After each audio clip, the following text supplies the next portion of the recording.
Welcome to the Nostalgia Test Podcast, the show where two longtime friends put their mainstream pop culture past to the ultimate test, the Nostalgia Test.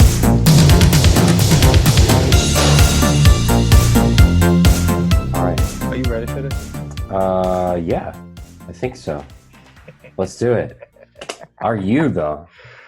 Oh, I'm ready, at this dude. one? I've been thinking a lot about it. I don't know if I'm angry, but I'm not angry. We'll get to it. We'll see. Okay. It's there, but you know.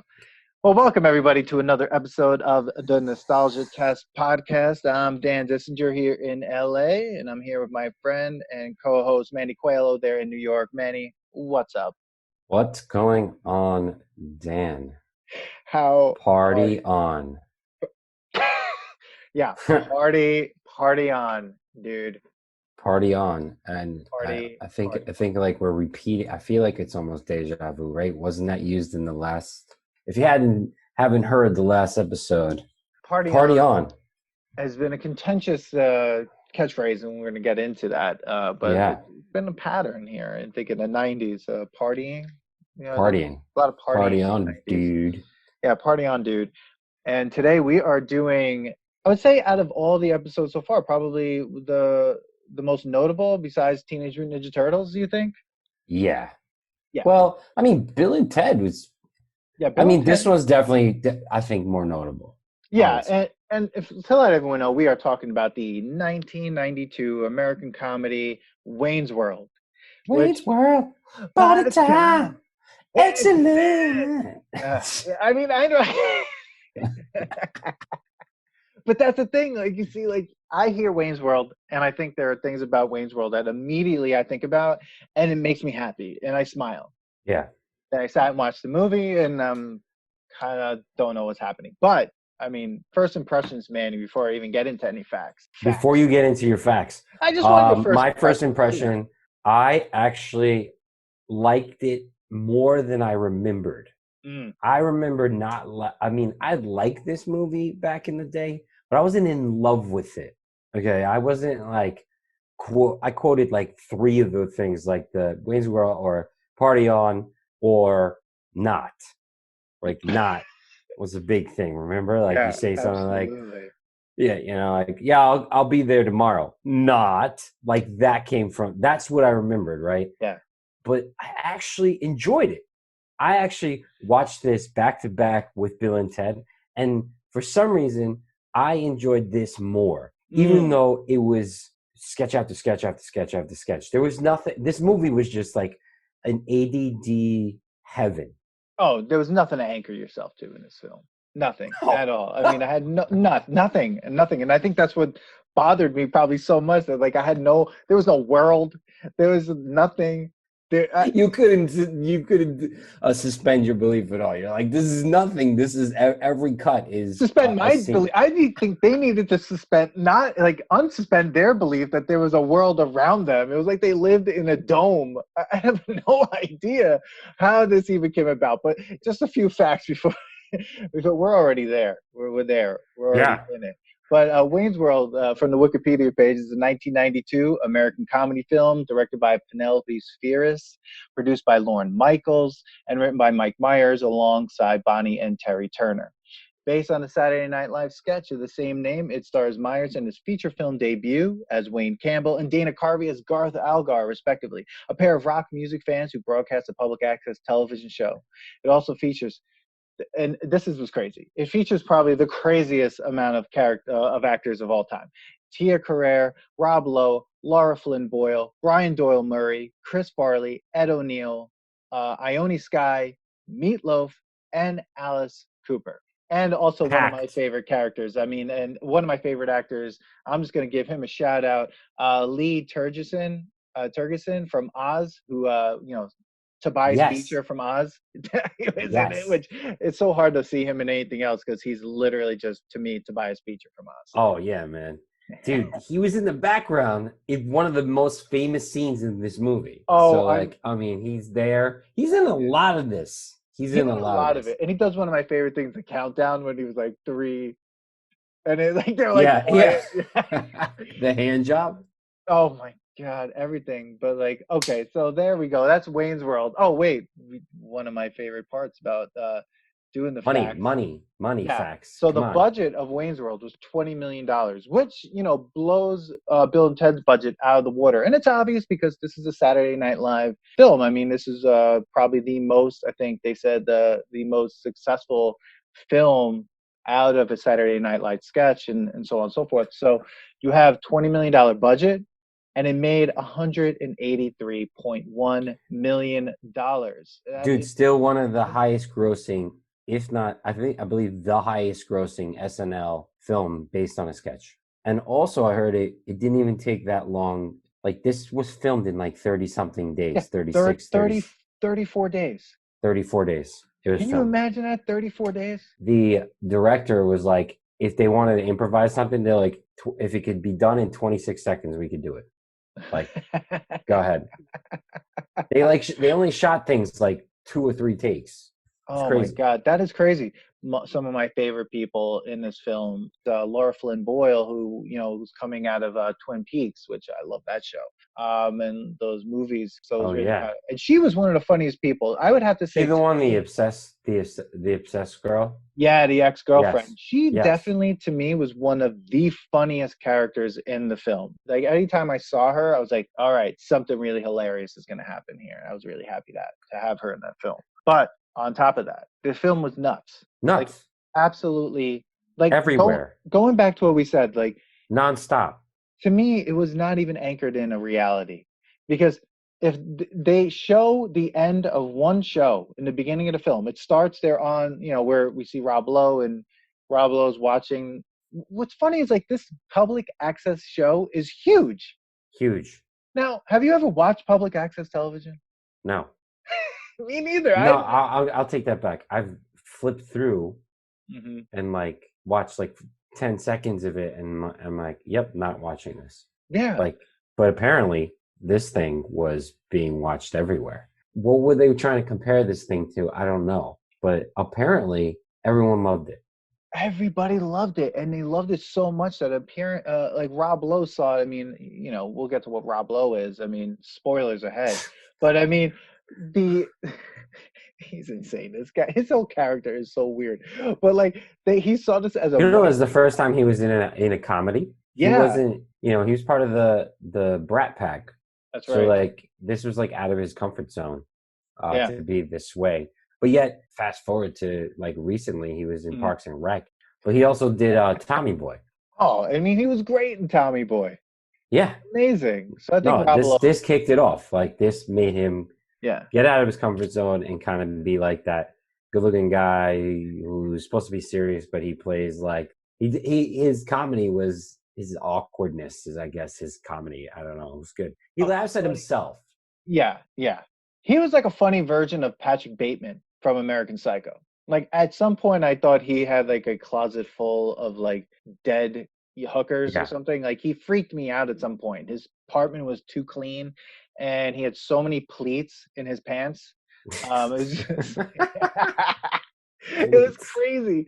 But like, what was weird? Again, he saw this public access show in the basement while he was like with this random chick.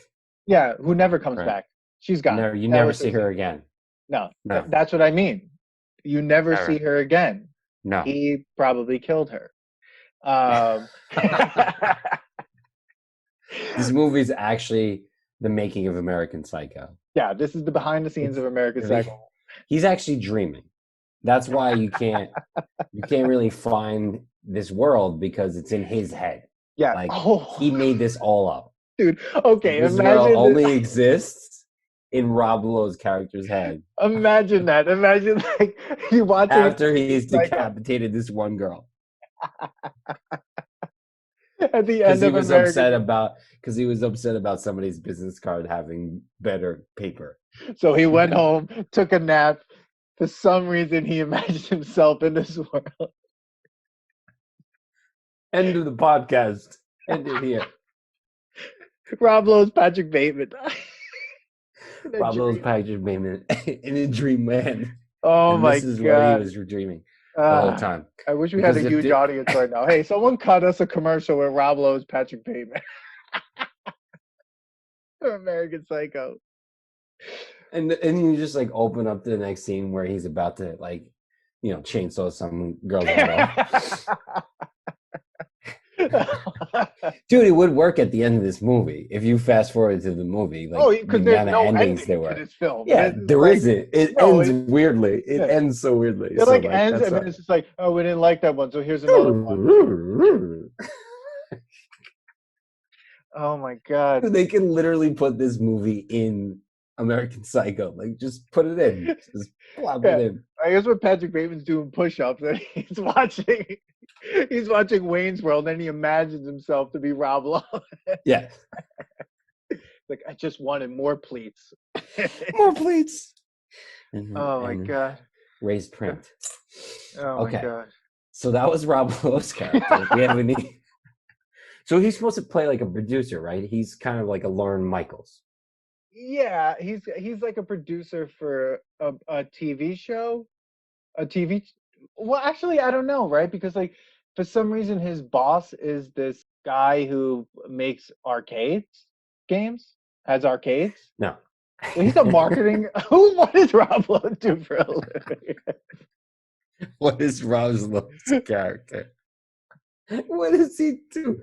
He is he works for a firm that markets for things. And he does marketing for a marketing firm.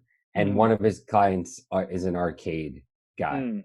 Right. Yeah. There's a local arcade near where Wayne's World is publicly accessed. All right. Now that's completed. We figured out this is all for the local arcade. How much was this local arcade paying Rob Lowe? That's what I want to know. How much money could they have actually had? How could that have been? Okay. Yeah, I have no idea. I love his friend. I mean, his partner there. Another amazing Kurt Fuller, another amazing actor. Oh my God, he was great in this. Wasn't he the bad guy in Ghostbusters 2? He was like the guy who sent them to jail, like sent them to a psych ward in Ghostbusters 2. He was in another great movie, No Holds Barred, where he was like a maniac in that film. But yeah, I guess you're right. They work for like some sort of advertising firm who their client is Brian Doyle Murray, a famous bad guy from National Lampoon's Christmas Vacation. And he has an arcade company where they have arcades in malls, which don't exist anymore really. And they found this show, Wayne's World, to then use to advertise the arcades on. I guess that's it, right?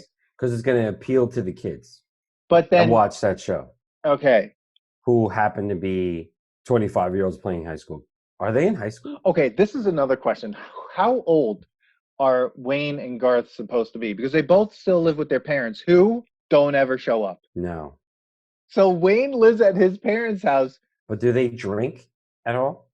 I don't know. I forget. No, they hang out in that donut shop. That's it. Yeah. But that donut shop has alcohol in it, I believe. Or maybe I'm just making that up. I wanted to have that because I feel bad for Al Bundy. Oh my God, he's a maniac in this film. Oh yeah. Yeah, dude, I don't know. Because the next scene after they do their show... I think they're supposed to be like just out of high school. Really? Yeah, I think they're supposed to be just out of high school. They didn't go to college. Because maybe I'm wrong. Maybe they're high school kids. Maybe they're seniors. But they never talk about being in school. They don't talk about doing anything. They don't go to school. They play hockey. But they have a license. So at least we know they drive. So they're at driving age, which I have no idea. 1992. 16, 17, I don't know. 15. I don't know. See, they look like they're 25. Yeah. So I'm going to say 21. Yeah. 20. I'm going to say they're close. Throwing numbers out there. 25. I think they can't be any younger than 25. There's no way. We're going to say that. Yeah, that's how what I say. And then they live at home. We never meet. So they're 20. And that makes what? Does that make Rob Lowe what? 25. He went to college. He's 25. And Wayne and Garth are 20? He actually took Flanagan's job at a marketing firm. Dude, he Because looks he like went to him. college. He literally looks like Brian Flanagan from Cocktail. Like he looks like if he graduated business school. If he didn't go to Coghlan at the Yeah. DJ on At the Fridays. crossroads of Cocktail, like Brian Flanagan went this way, Rob Lowe's character went that way. All right. Oh my God. Okay, back So on track. So they live at home. Wayne has okay. First of what all, is it? I don't know if we So go back from the front to the end of this movie. It's out of hand. There no, is no beginning. There it's is so no out of end. hand. There is no This middle to this podcast is out of movie. hand because I don't even know where we are right here. We are still 5 minutes into the film. 5 to 7 minutes Okay. into the film. I need to get up for a second and turn on the AC because it's extremely hot right now. So hold on. So Wayne Campbell. What is it? So in the synopsis, what does it say? Doesn't it say how old they are? Oh, and like the info and the facts. Yeah. Let's see, because like if this is going to be a thing, because I feel like I'm looking. I need to know this answer. I'm looking. He just lives with his parents in Aurora, Illinois. Spends his free time. I like how it says free time, quote, partying with his friends. Yeah, they don't tell me on Wikipedia how old these two characters are.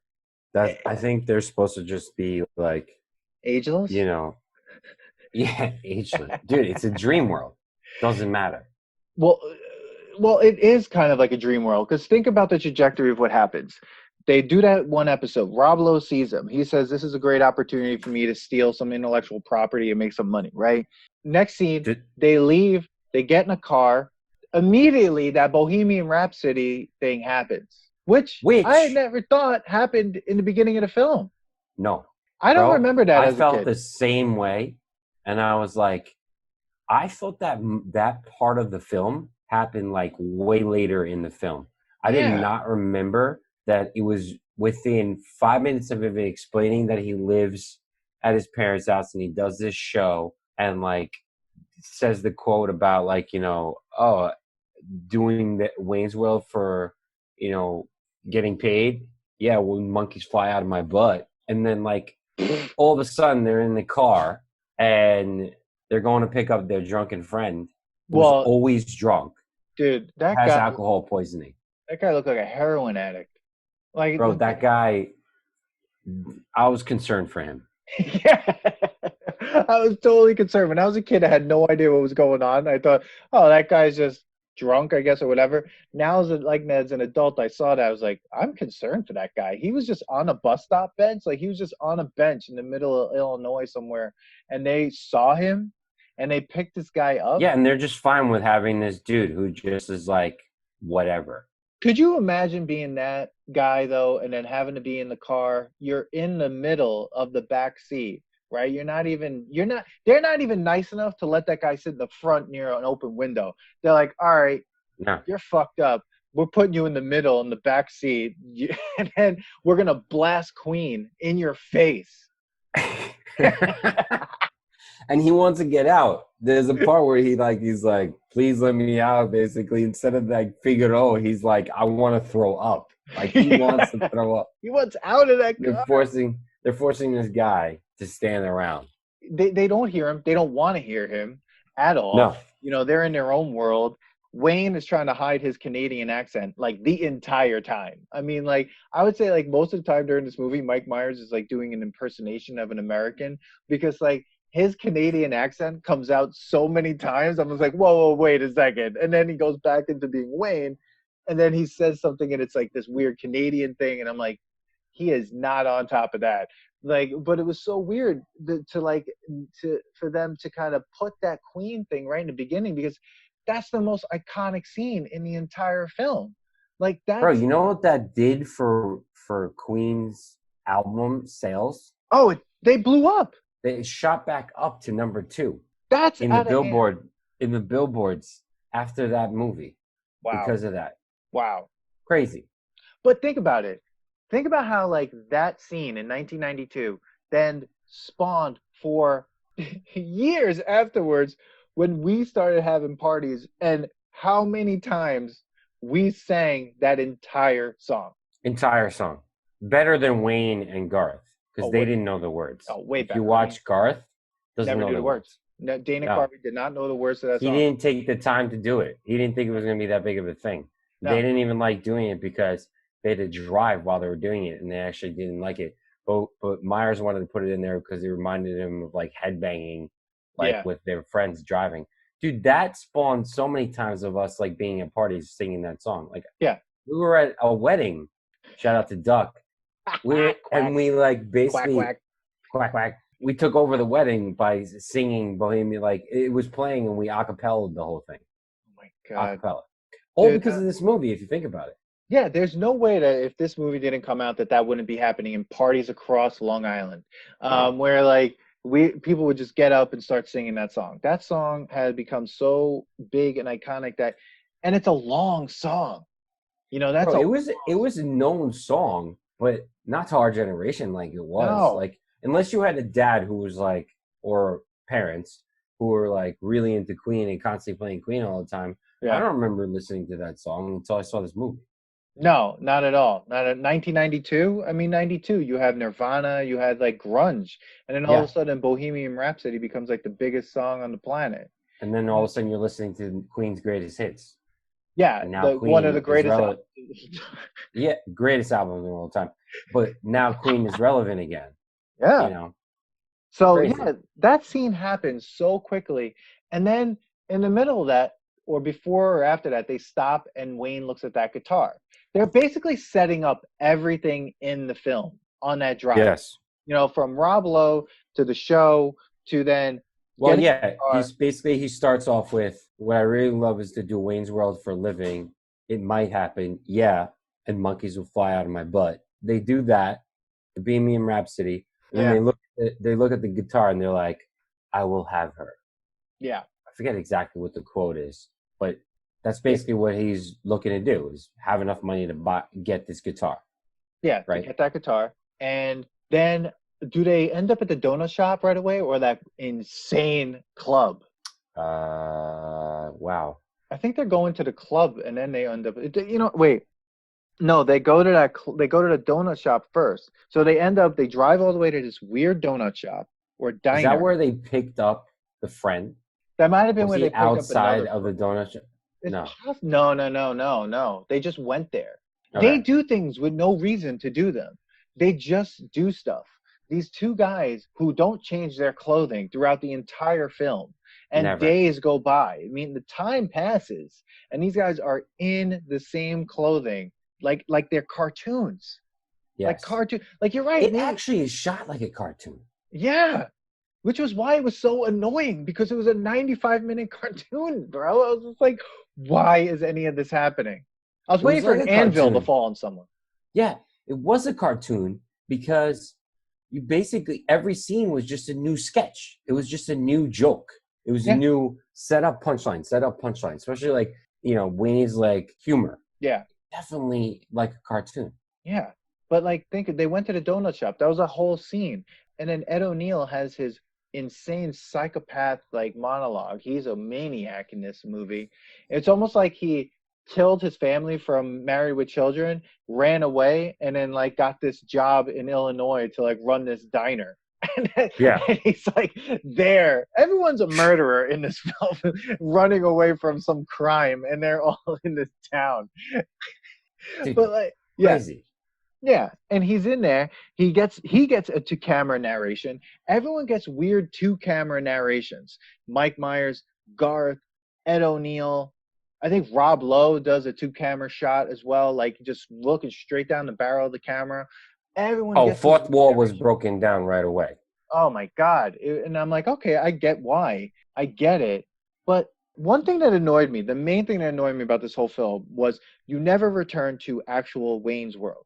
The show of Wayne's World means nothing to this entire film. You see a little bit of it, then another little bit of it, and then another little bit of it at the end, and that's it. Everything else is just other stuff. Like, the actual reason why this whole movie was created is so ancillary to the entire movie. Like, I'm here to see Wayne's World, and they're like, nah, bro, we're gonna go to this club, then we're gonna go to like Tia Carrere's weird apartment, like warehouse. Oh, was that scene? Dude, she's living in an operational warehouse. It looked like there was a loading dock where they were like bringing some sort of product in, Her and she bed was living was in the like back. in this middle of her bed looked like it was like a Whitesnake album video that Yeah, was left alone, and she was like, I'm just gonna sleep here. Because yeah, like she had no money. She nothing. hadn't gotten signed yet. She's like 22, maybe. I don't know. She might be 17. We still don't know what these people's ages are. No, no. She's living in squalor, just like April O'Neil. Okay, we don't know, but she happened to take over a warehouse where Whitesnake was videoed.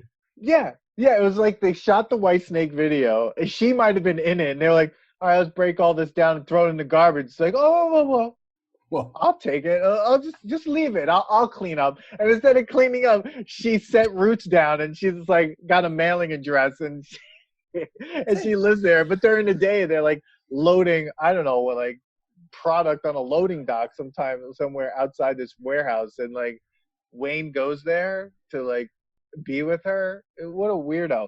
The cool thing about Tia Carrere though, and her whole part, she sang all those songs, and she wrote original music. All those songs are pretty much all the original music that like I had no idea what they were. She wrote them. Really?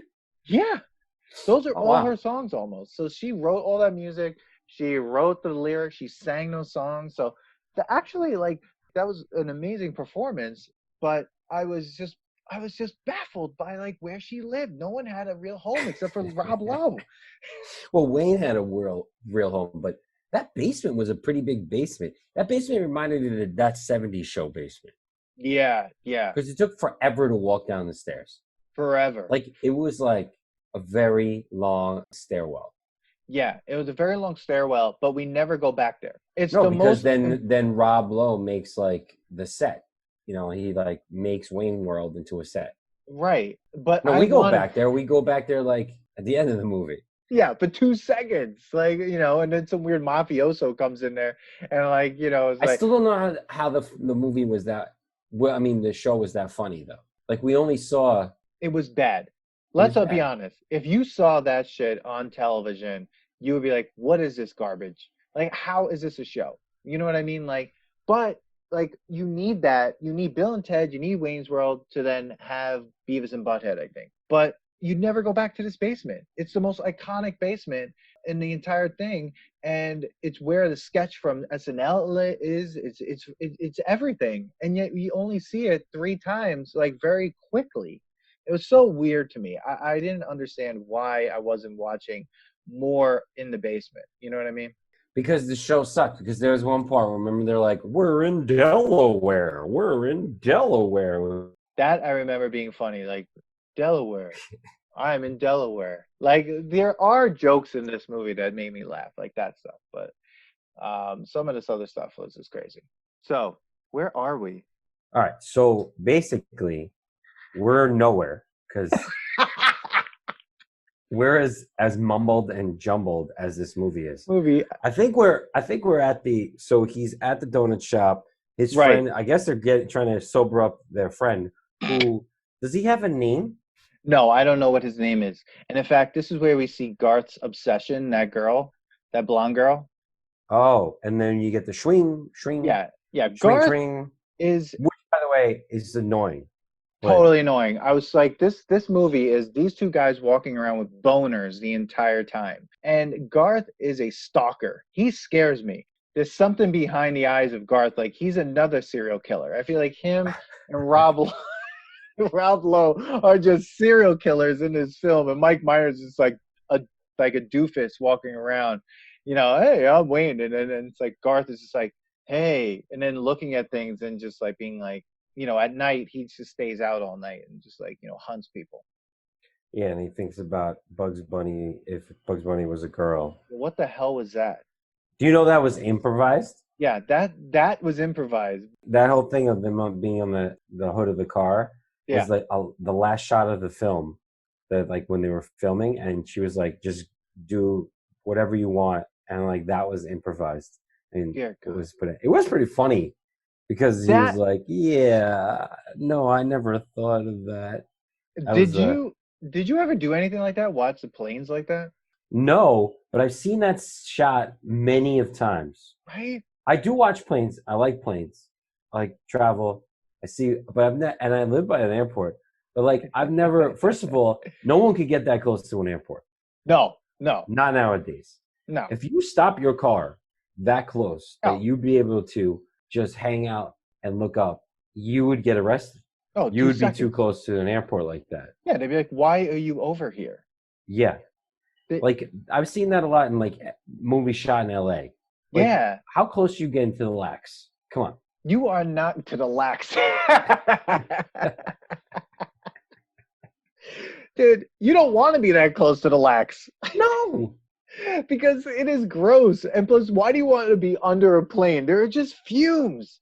It's just fumes and like, sewage. Loud. And it's gross. Your eardrums are blowing up. Yeah, you might die. Like that would be a terrible thing to do. Like, but I see that shot all the time. You're right. It's just so weird. Like we could just talk about anything random. I mean, think about that club they went to where they first meet Tia Carrere, right? Like they go to this club. There's fire shooting out of the roof of this club, right? Yeah. Meatloaf is the bouncer. Of course, he has a couple lines, and then that's the end of Meatloaf. I mean, like, there's a $20 million budget on this film, and literally it's spent all on these cameos, right? Cameos, but there's a lot of product placement.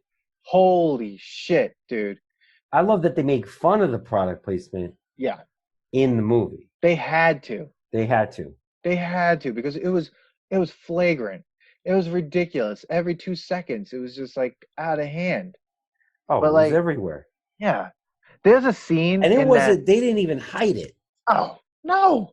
Not at all. It was like, when like in Ghostbusters, when they open the refrigerator and it's like the Coke can is right there. It's just like. Yeah, it's like facing it perfectly. Because, in life, everybody sits there and faces their kitchen. Oh yeah, dude. That's what my refrigerator looks like. Every product is just on. It's like you're remembering like working at CVS and you're like, gotta face the kitchen. Like yeah, I go in there, I bring everything up, everything up.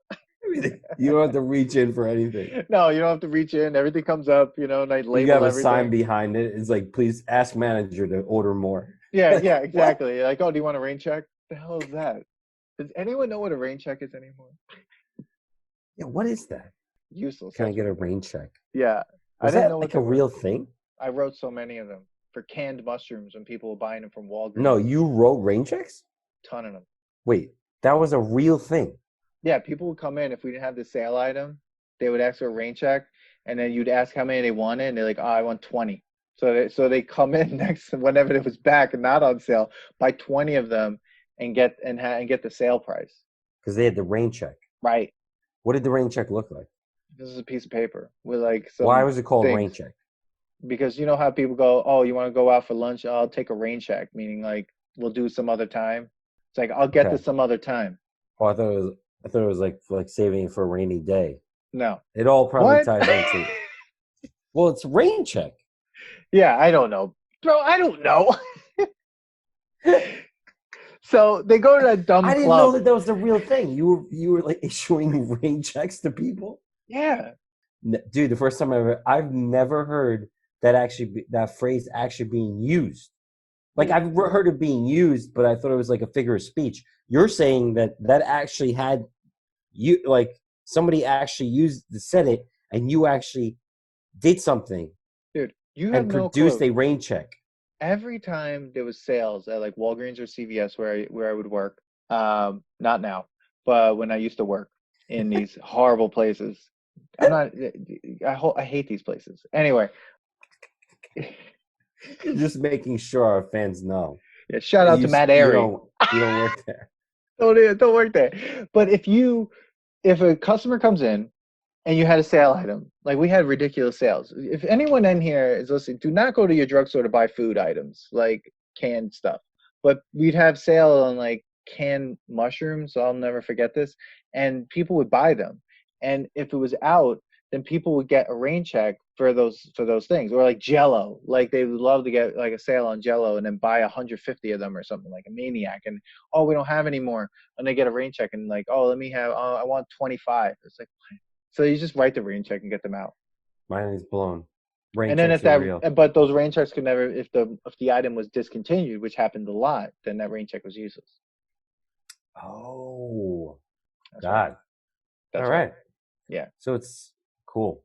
Yeah. Rain Welcome check. back to the episode, everybody. All right. Where are we now? Okay, so we're back at the. You like this movie? This is what I'm talking about. We club. just had a discussion on rain checks. I don't know if I like this movie. Patrick Bateman. I thought it was funny, as in, like, it was just dumb. Like, the movie was just, it was useless, right? It was just funny punchlines or awkwardly funny. Well, let's talk almost about not supposed to be funny, but funny because it wasn't funny. Right. Like Funny. that scene where Garth, they're in that like weird club, right? They're going to see a band. Tia Carrere's band is there. And Garth Oh, God. cattle prods a person. Yo, he killed someone. Yeah, he killed that guy. He killed that person. And it's supposed to be a joke. Everyone's like, yeah, but Garth, he murdered that person. Murdered him. Yeah, and nothing happened. He murdered that guy. In fact, Tia Carrere, she killed someone, I think, in this film too. Didn't she like beat some guy up in that club? Yeah, she karate'd kung fu or something. She karate'd. she beat brought the out shit out of some guy, and I think killed him. Garth killed somebody. Yeah, Garth definitely killed that guy. First of all, what was he carrying? Like a battery pack? Okay, so why does he have that in his truck? It looks like a cattle prod. It looks like a thing that you kill like cows with before, like you shock them before you slaughter them. Yeah. So he did that to that dude. He cattle prod that guy and he killed him. And that was just next scene. That reminded me of Teenage Mutant Ninja Turtles with the guy getting electrocuted. There was a big thing in the 90s. That's what they did. Electrocution deaths, yeah. Electrocution deaths happen, but subtly. Right.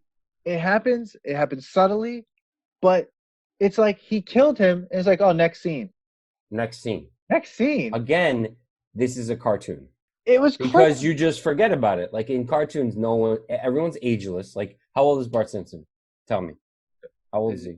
4th grade? 5th grade? I don't know. Okay. This is what it is. We're watching a live action cartoon because he kills somebody. Boom, next scene. By the way, Psycho's still there. She's following. Oh, Laura Flynn Boyle. Yeah. Trying to make out. Don't they fall through a window? Okay, Laura Flynn Boyle's character falls through a skylight. Yeah. And doesn't die. Doesn't die. Cartoon. Yeah, she doesn't die. But, if it wasn't for her character or other people in the film changing their clothing, wearing different clothes, I wouldn't know how much time would pass in this film because, like, Wayne and Garth just wear the same thing. You're big on time in films. Well, I need to know. Anytime we watch films on these tests, you love to bring up the fact that you're not sure what time it is. You're like not sure if a couple of days went by. Dude, they had to set up the set. This is a couple weeks now. Right. Rob Lowe, blah blah blah. I want to get you a show. Setting up the set. But before any of that, they go and do one of their other huge jokes. All these huge Wayne's World jokes happen in the first 15 minutes. The Grey Poupon joke. Oh, yes. Yes. That in the car. Yeah, because this was a pop culture movie. So they had to bring up like old pop culture things. And the Grey Poupon joke was right in the beginning. First 15 minutes. Everything they had to grab you. Everything at that first 15 minutes. And that's what happens. So if once you lose your attention span, because that's when ADD was starting to happen, and they were trying to figure out how to give kids Ritalin, they're like, 15 minutes, we got to grab them, make everything funny in the first 15 minutes. Movie doesn't have to be any good after that. And then we wrap it up with some nostalgia because they finished it with a Scooby-Doo ending. Okay? So it didn't matter what the middle of this movie was. I had no idea. Tia Carrere's character doesn't matter. There's no arc. Like Wayne has no arc. There's nothing. The characters don't learn anything. No. So, question. Has Rob Lowe met Cassandra? Her name's Cassandra? Cassandra, yeah. Tia Carrere's character's name is Cassandra. Has Rob Lowe met Cassandra yet? I have all my notes here. I do not think so. No, because the story is that Rob Lowe did he meet Wayne's World yet? Wayne, I mean. No. No, he meets Wayne and Garth like after the Grey Poupon stuff, and that's After the when club? Wayne after what? The club? Yeah, because like after that, like Wayne talks to Cassandra. Remember, he's able to speak Cantonese like out of Yes. nowhere. He Um, just so happens to speak Cantonese. yeah, I have no idea anything about this character. He's just like, Guy still lives with his parents. yeah, We're not sure how old he is. no, Has a speak, public access TV show. yes, Speaks Cantonese. right, yeah. Cool. Friend murdered somebody. Friend murdered someone. Has a Yeah, contraption in his car yeah, in which to murder people. yeah. That's what I mean. He drops Wayne off at night and he goes out to kill people. And they both hang out underneath airplanes, Yeah, sucking in fumes. yeah. Got it. This is a crazy world. I mean, so okay, so I don't think Rob Lowe has seen Cassandra yet. All we know is like Wayne has fallen in love with her basically, and then after that, that's when Rob Lowe somehow gets in touch with them and they meet. Right? I really don't remember how, but the scene where they're in that bar and he's tricking them into signing over their their intellectual property or whatever and everything, and they sign that contract. That's funny. That's a funny scene because of the drinks are huge that they order. I mean, everything is crazy there. Yeah. So they're over 21. Yeah, they're over 21 because they can drink. We just got that answer. Yeah, but Yeah, because Garth is trying to drink that like blue tequila thing. yeah, It's massive. yeah, Yeah, the whole joke is that they're at a bar that's like all the drinks are like you're in Vegas. yeah, they're massive. You have that, and they sign over. And how much money do they sell? Did they sell everything for? $5,000. $5,000. Was that split between the two? No, it's like 10,000. I forget how they did it. But all I know is like 5,000. 5,000. That's it. Huge for 21-year-old. Dude, $5,000? They didn't have cell phones back then. The bills were really low. Yeah, but okay. All right. But think about it. $5,000. That's not like, and I see that in that film, and immediately I was like, oh, this is going to be a problem going forward. It wasn't. It wasn't a problem. That wasn't a problem. Them getting shortchanged the $5,000 wasn't a problem. They did everything they wanted. He bought that guitar, whatever. He pulled out a bunch of Thing money. was like $3,000. Yeah. But they didn't run into any financial problems. It's because they were sponsored by all those It was Reebok, crazy. Like that Pizza means, Hut. oh my God, it was ridiculous. But one thing I did find out, and I did, there was some research on this. This is the movie where That's What She Said was originated. No. Where was that line? It was somewhere in, I think, the contract part or before that, because I think they do meet Rob Lowe and Kurt Fuller before that, Yeah. before they sign the contract, and Kurt Fuller is wearing some insane clothing. I mean, he The is whole like, time he's wearing insane clothing. He has like a track suit on at one point, like neon track suit. which is great. He's wearing some awesome clothing. But yeah, there it is. The origin of That's What She Said. Wow. Wayne's World. That's where that came from. Yeah. Wayne's World. And Yeah. the origin of the word not after you say something that That you're has not to going to do. be yeah, the origin of that too. Okay, so it is a twist of a much older British phrase that tracks back more than a century to some point. The line was, as the actress says to the bishop, in reference to actresses whose company could be purchased after performances. So there's like a whole history, but when it comes to That's What She Said, the way it was said is definitely was first said in Wayne's World. Yeah, before The Office. It comes from that, as the actress said to the bishop, which is an old phrase from some English joke. That's what she said. Yeah. So Wayne's World Awesome. is important. Like, I'm not going to say that Wayne's World as a film and as a sketch and everything isn't imperative to pop culture, to comedy, to the way movies are made. I mean, even if you think about like shows that really I don't watch that much anymore, but even when you think of shows like Family Guy and stuff like that, how like there's no real plot. It's just a bunch of nonsense. Without Wayne's World, that stuff doesn't exist. Yeah. So like Wayne's World is important as a film. But I guess what's the actual plot? So they're supposed to start this show. Yeah. That they got $5,000 for. Yeah. They're so happy about. Yeah. Wayne gets his guitar. Yeah. Cassandra at the same time all of a sudden is getting a record deal from Rob Lowe because he's just moving on to his next victim. Yeah. Right. So now we're setting up the scene for finally Wayne's World to air. Yeah, but that's the thing. There are no stakes in this film, bro, because nothing happens. Like, what if Wayne's World didn't happen? Well, they air, and like what happens is that's when Wayne finds out that he can't really do what he wants because he starts to make fun of the arcade guy. Right, which was funny. Arcade guy, and he's like, Asphyxer says what? Yeah. Which no one falls for that. No one falls for that. Right? No. But yet he did. This guy is so dumb that he didn't know that he was being made fun of, right? So then he gets upset, and like Wayne then quickly finds out that he has no say over any jokes or anything. Yeah. So he gets upset. Yeah. But meanwhile, Rob Lowe's already gotten. He's not even there. He's at Cassandra's. No, he's there. Oh no, wait, is he there? No, he's there at that moment when they're doing that. Oh, he was. Right. Okay. He leaves later. Like, remember when he sends Wayne and Garth to go see Alice Cooper? Yes, that's how he distracts them because he's trying now to get with Cassandra. Yeah. So he's like, "Oh, I'm going to sign your record deal. Put you in like a costume with holding snakes," and and he learned Cantonese in 2 days. Like everyone just could pick up Cantonese in no time. Why we're living in a dream world?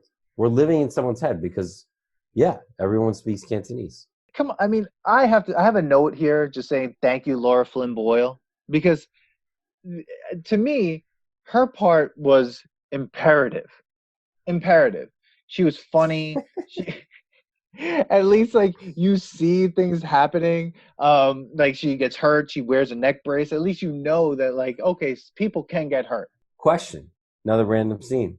They're playing hockey and the car comes and they go, game on now. So that was before Mallrats? I mean, before Clerks. What year did Clerks come out? Because this was 1992, right? I think Clerks was after that. Clerks came out in 1994. So game on, like game on. Another quote, if you will, coming from Wayne's World. Well, yeah, the whole hockey scene, the rooftop hockey scene in Clerks, and their obsession with having to play hockey basically does come from Wayne's World and their obsession of playing hockey. And they're not even playing on skates, like, but I mean, like, yeah, that whole thing about playing hockey, like in Clerks. Like, there's just a scene of them playing hockey. That scene means nothing. And they're just like, they're going back and forth talking about like girls or whatever. Yeah, the only reason, like they're just friends that are just doing whatever, and they both suck at hockey. The worst. Horrible. And why don't they have more people playing? Dude, this is the thing. They have friends, but are they real people? I have no idea. Well, one of them's a drug addict who needs help. But where are their parents? I don't know. Damn, I don't know. But how are they not having like a team play? Like, I didn't play with just two. Well, I guess I played with two people at some points, but like, you choose to play this hockey game? Okay, so this is my question now. The whole joke is like, game on. Yeah. Game on. We've come to this point now that this is a really serious question. Do we?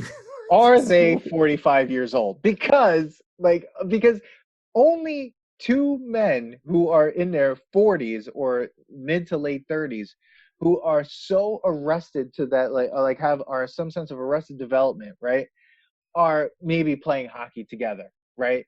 They have no other friends because their other friends are like, guys, get your fucking shit together and move out of your parents' house. Like, everyone else is like off having their lives. Especially back then. Yeah. You were out of the house by then. Now it's different. It's more expensive. 1992? I mean, unless they killed their parents and they have these houses. Living in squalor. They have to be. In 1990s, they didn't have parents. Parents didn't exist. No, these guys, they have to be mid to late 30s. 30s. Yeah, it would be like me and you going, all right, let's just start playing hockey together. And who are we going to call to play with us? Like, if I still lived in New York and I was like, all right, let's call up a few people to play hockey. Who's coming? Like right now? No one's coming. People are like, dude, I fucking have shit to do. Yeah, we're like, all right, and then we gonna put our jerseys on and start playing hockey like like in the middle of the street. If someone's driving down the road and they see two grown men playing hockey in the middle of the road, they're like, "There's a Game problem here." on. Like, game on. They're gonna be like, "Yeah, game on. We're gonna call 911 now." Like, Yes. you can't have two grown men playing hockey in the middle of the suburbs. No. But By thankfully, themselves. There should have been more people. by themselves. They're not training. He's not gonna be No, professional. How they no. don't have a bunch of people? We used to play with a lot of people. A lot of people Yeah. just show up. When you are kids, they're older men. 30? Are they 30 now?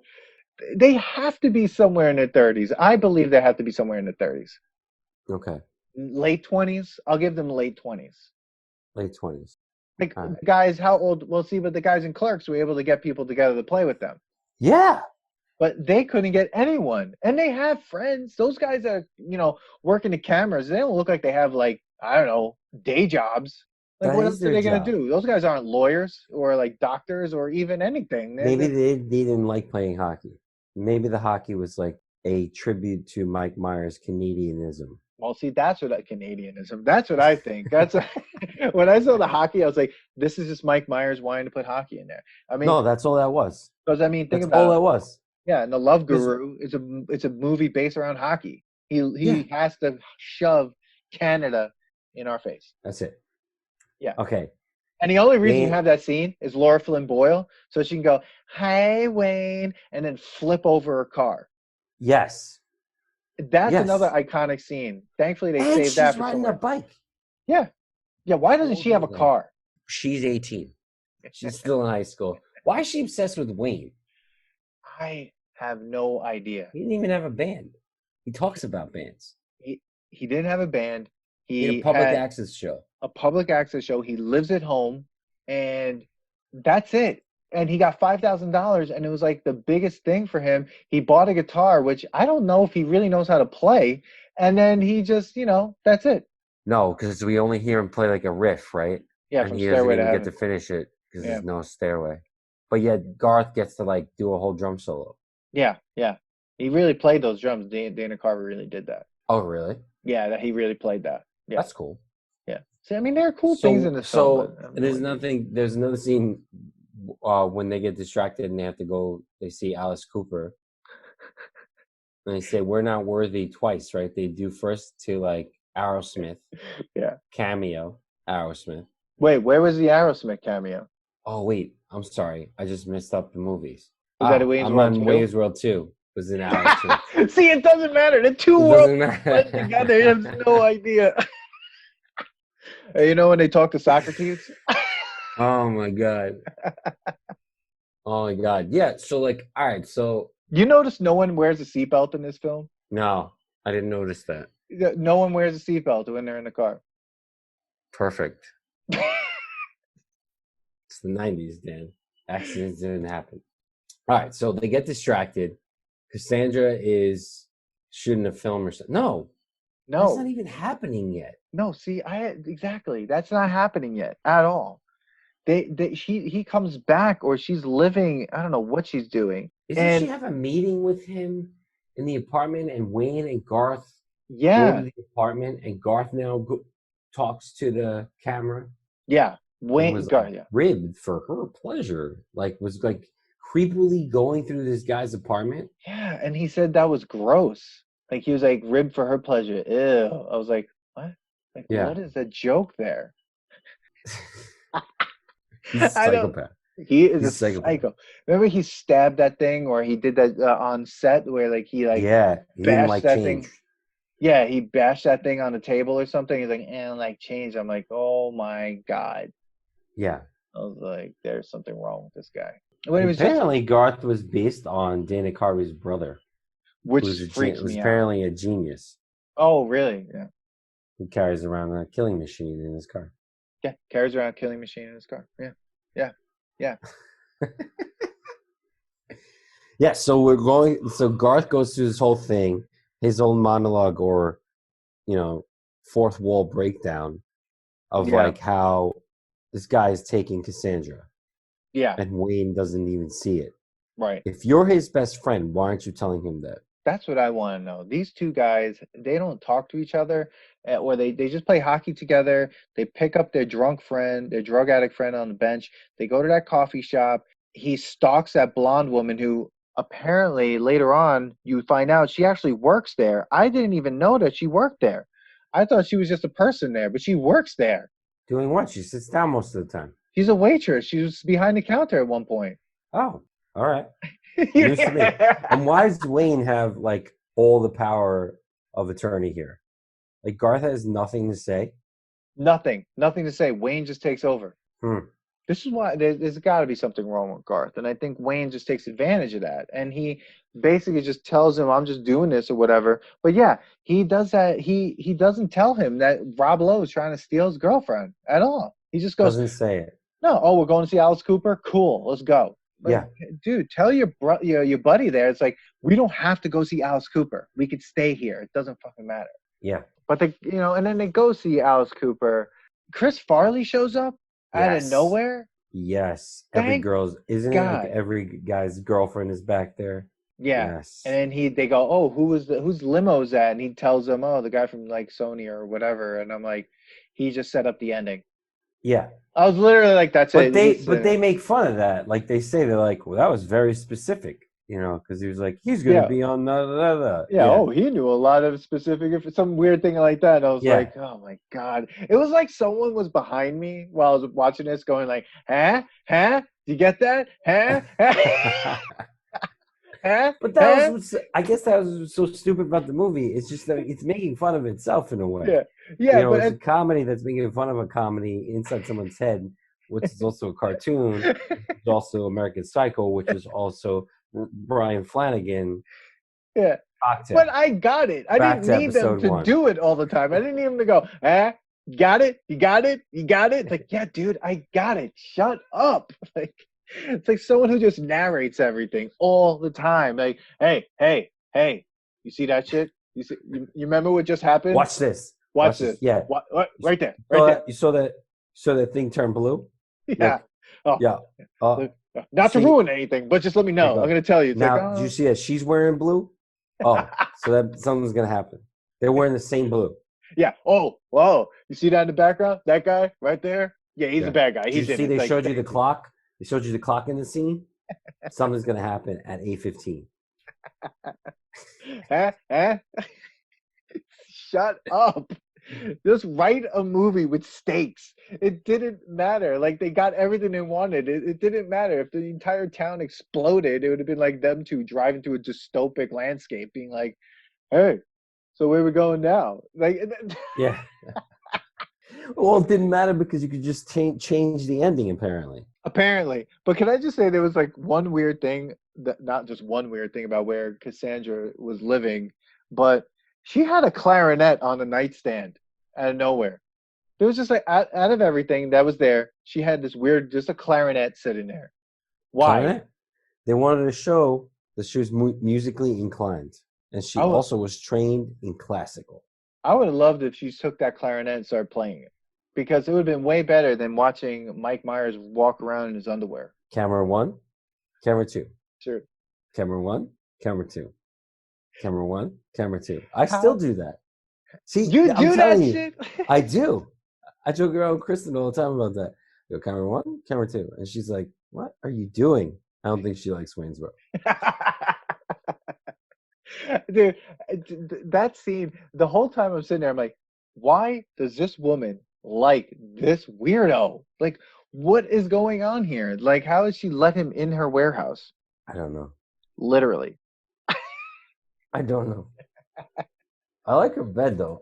I mean, there's drapes. It looks like she lives in a yurt. Yeah.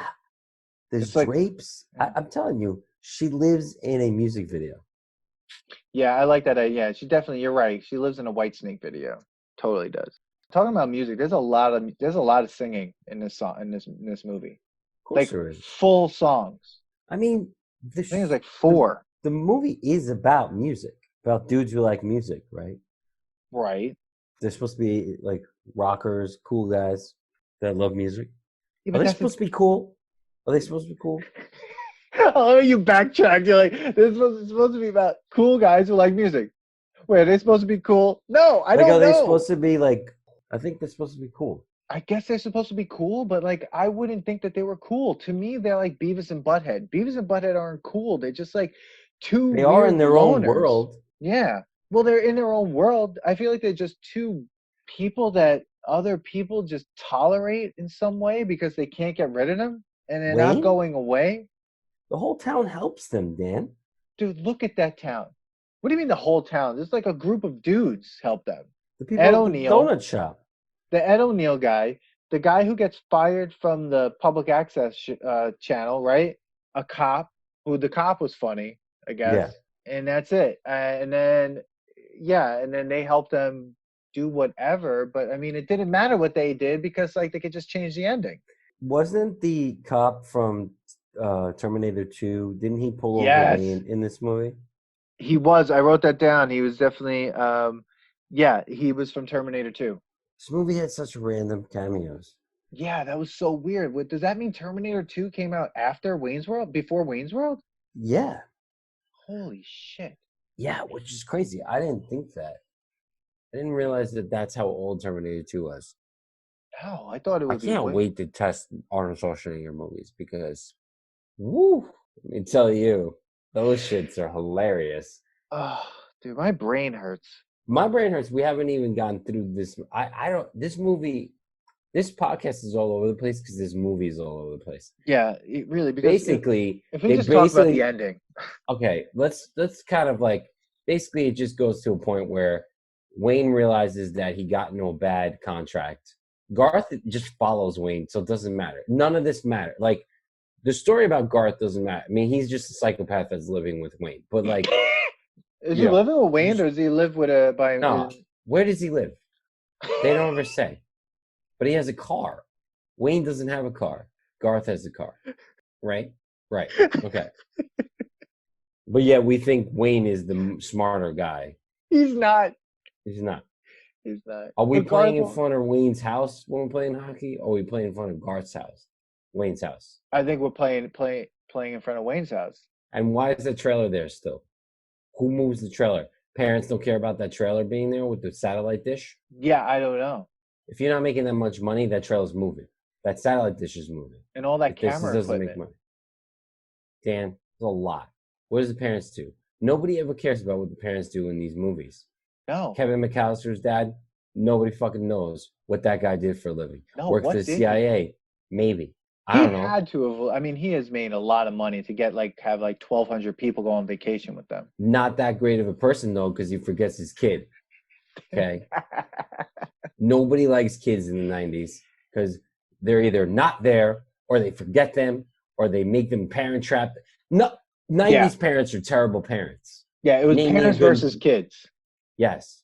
But in this movie, you have two grown men acting like children with no parents. They're on vacation. For how long? Well, in your eyes, not that long because they're wearing the same clothes. I think maybe we have like a retired parent situation. They just paid the mortgage on the house and left that shit to these two idiots. And we're just if they burn the house down, I don't care. Okay. Got it. That's the only way I can make sense of this. All right. So I don't know what happens. I forget at this point when Wayne realizes that Rob Lowe's character is taking Cassandra. Right. Oh, because he loses the contract.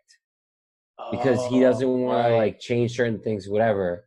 So he loses the contract. Does he have to give the money? Does he have to give the guitar back? I feel like he would need to. I don't think so. There's no consequences. No, yeah, he just bought it. It didn't matter. Yeah. So then Garth comes out with this crazy spectrum thought process of bouncing off satellite to this to the Mr. Big's car. We're gonna have Cassandra play our show. Yeah. And Big is gonna just love it so much that he's gonna come and play. Yeah. Wayne runs to the Snake music video, which is right outside of Cassandra's house because they're in the warehouse where music videos are shot. Right? Yeah, nothing was being exported or imported that day into the warehouse. No. They're like, let's shoot another video. They changed it into waterfall. Yeah, that's where First they of all, did. Cassandra's band hates her. Hate. Oh, right? Totally. They totally do. Because like she made decisions without asking them. Yeah, everyone's making decisions without asking their partners. Everybody. They just Not go nice like, people. we're doing this. No. I mean, Rob Lowe did that to Kurt Fuller. Yeah. Cassandra did that to her band. Wayne did that to Garth. But in the end, it all works out.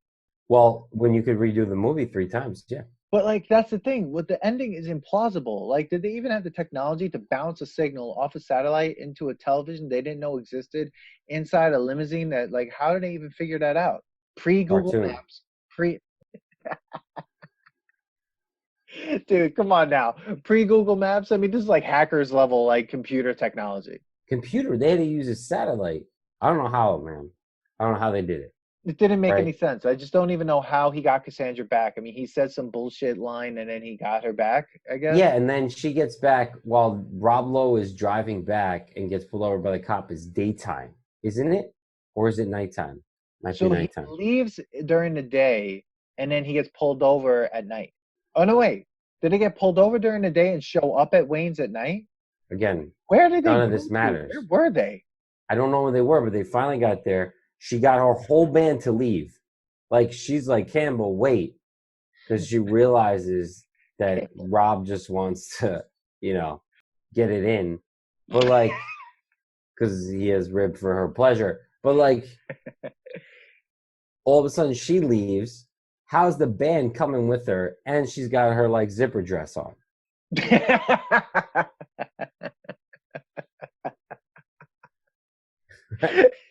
Where is this? Where's that dress? Cram in that basement. TV cameras. Dude, no way everybody's in that basement. First of all, it looked like the ending of Saturday Night Live. And they're all in this grandma's basement. Yeah. Dude, what song? And she sang like a cover song at the end. Oh, Ballroom Blitz or something like that. Oh, yeah.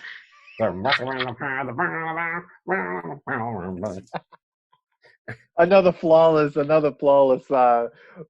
cover by Manny Coelho. That is Ballroom Blitz. Ballroom Blitz. Ballroom Blitz. That tree is far away. Oh my God. Ballroom Blitz. First of all, big up to the limo driver, stunt driver. Oh. Because he makes a U-turn on a highway that even surpasses Die Hard's limo driver. Dude. I'm so glad you brought that up because it also reminded me of like the crazy chase scene in the middle or the beginning or middle of Cobra when Stallone has that like car, I don't know what kind of car it is, where he just like he stops it in the middle of the parkway, does a 180, and then throws it in reverse and puts a submachine gun out the window and starts firing it, going backwards. And then after he blows that car up, does another 180 and goes forward. Like, I was like, man, like, how did they even come up? They didn't even have to CGI that. Like, that was CGI. A stunt driver did that. That was unbelievable. The stunt driving that happened in just that part of Wayne's, they must have paid a lot of money just for that shot. That was crazy. Hope so. That was an unbelievable turn. I mean, I was like, yeah, there we go. Because by that time, I was just like, what is happening? I was just like, this movie has to end at this point. It has to. Dude, it was so good that this guy literally made his limo driver do that. That guy would have tossed, things would have tossed everywhere. Vodka, you've been in a limo before? Yeah. Fucking those crystal fake, not vodka, but vodka. Like, everything's all over the place. I don't care that they're on the cup holders. That ain't holding it. That guy, Mr. Big, cigar, gone. Destroyed. Gone. Maybe even started a fire because ashes are everywhere. That guy would have died. He would have broke his neck in there. He would have hit his head against the TV, a tube TV. That thing would have been flung. Nothing would have stood that turn. No, that limo. The G-forces of that turn. No, would have been destroyed. Yeah, and then he shows up. That's the other thing. Like, you're turning on the parkway because of this cover of Ballroom Blitz. ballroom, but it's That's just like, oh my god, you hear this cover of Ballroom Blitz? Do a U-turn. I don't care about anyone's life or mine. Do a U-turn in the middle of the parkway. Like, let's go back to this one point. Wayne still doesn't have a TV show. He's just helping Cassandra. This movie is just based on a guy. It's based on this. Ready? Swing. That's all this is. This movie is swing. It's based on a dude who wants to get with a girl, and he gets her to get a contract, and he leaves his friend. Doesn't care about this He got $5,000 to shoot one show, and he's back doing cable access. There was no Wayne's World that happened. It's Cassandra's world. I mean, first of all, you're absolutely right. And secondly, he couldn't just suck it up and do like one commercial with this arcade guy like a month or a week and then do whatever else you want. Like, I know we talked about selling out. Like, we did that. We talked a little bit about that in the Blink-182 episode. But like, all they were asked was to do one thing. One thing. And he's like, nah, bro.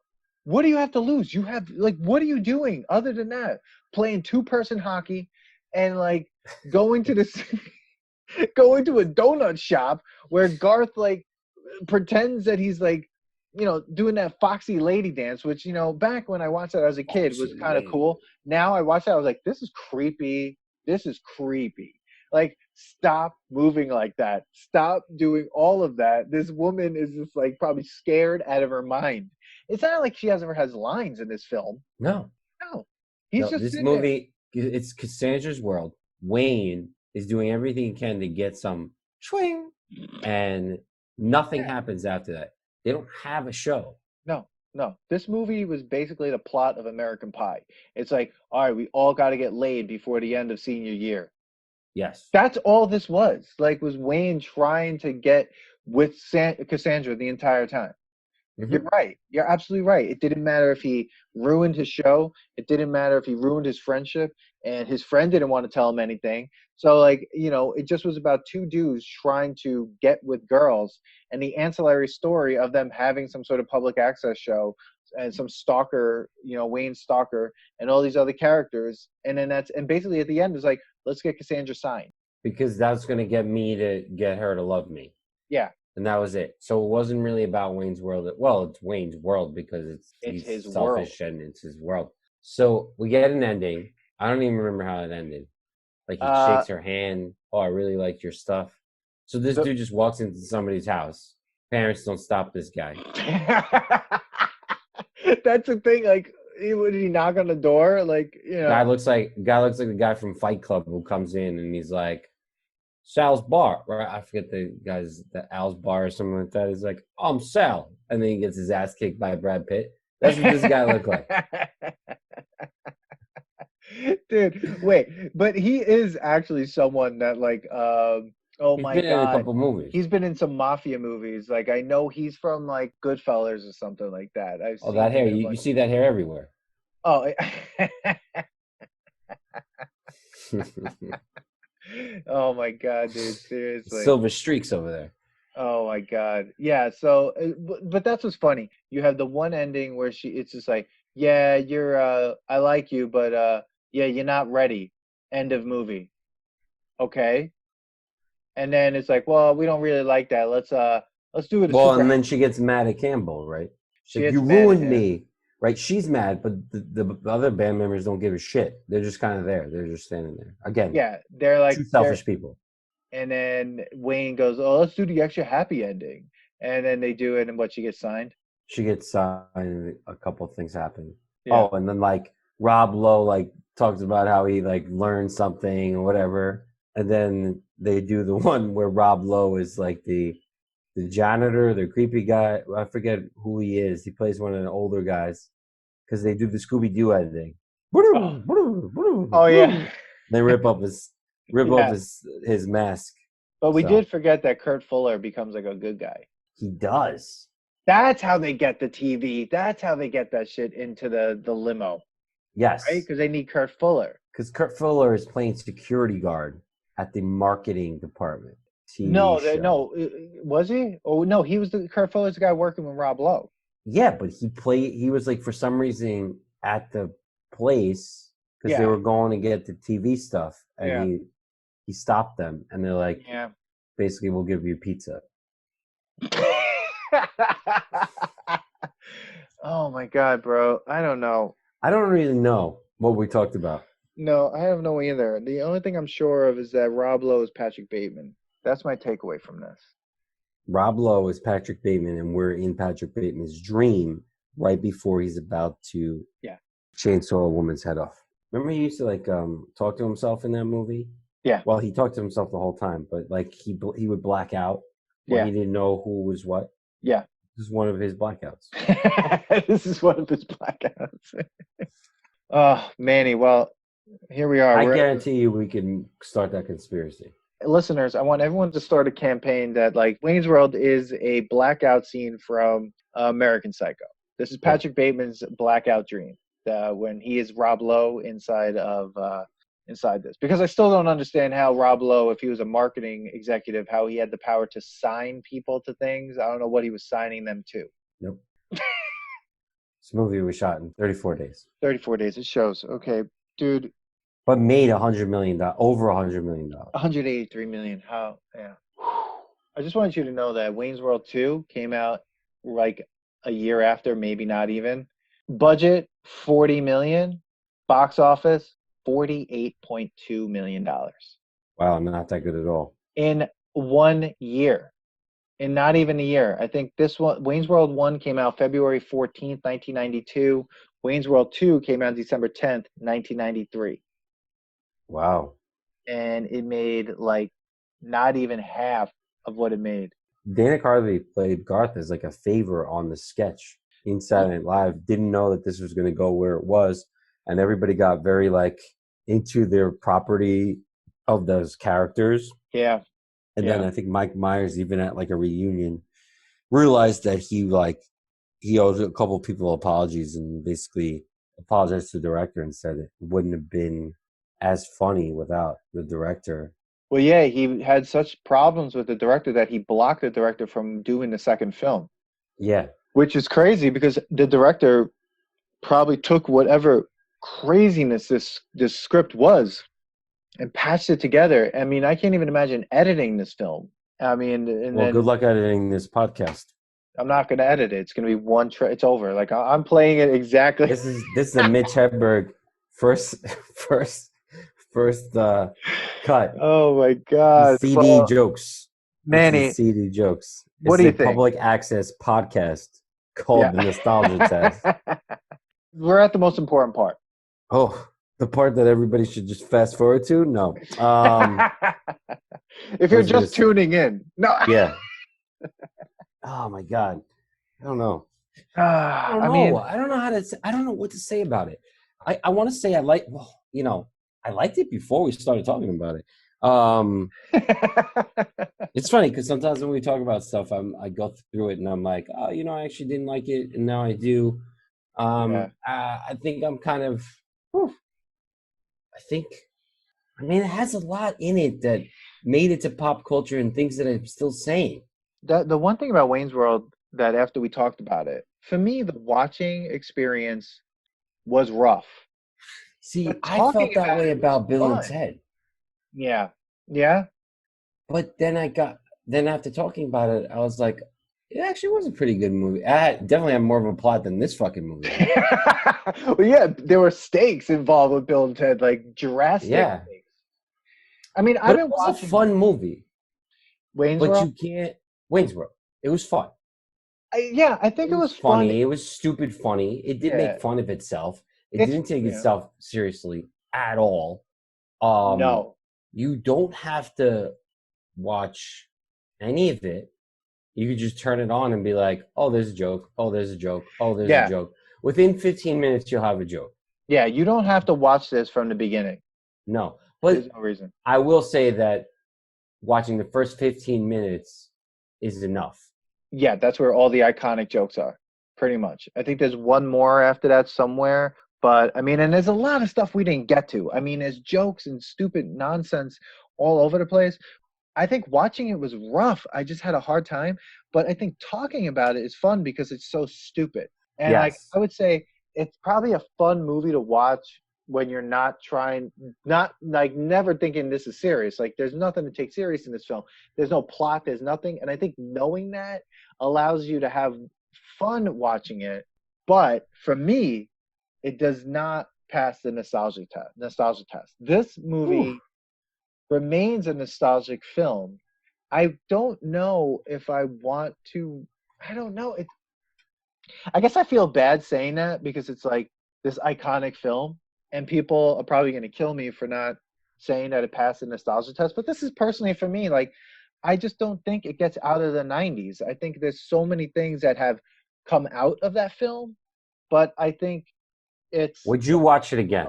I think I would watch it again just to kind of make fun of it as a joke. If like, a bunch of people got together to go, hey, let's watch Wayne's World and make this game, if like a drinking game to it or something stupid like that. But I'm not going to earnestly go, I need to watch this. Like the other day I watched Back to the Future because I love that film and I would watch that over and over again. But I don't think I would necessarily watch Wayne's World over and over.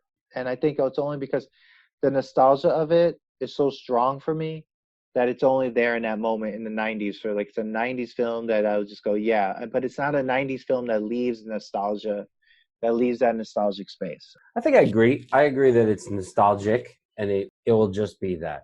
Again, if it's on because, hey, let's all watch this and just laugh and remember how stupid it was together, I'm not watching this again.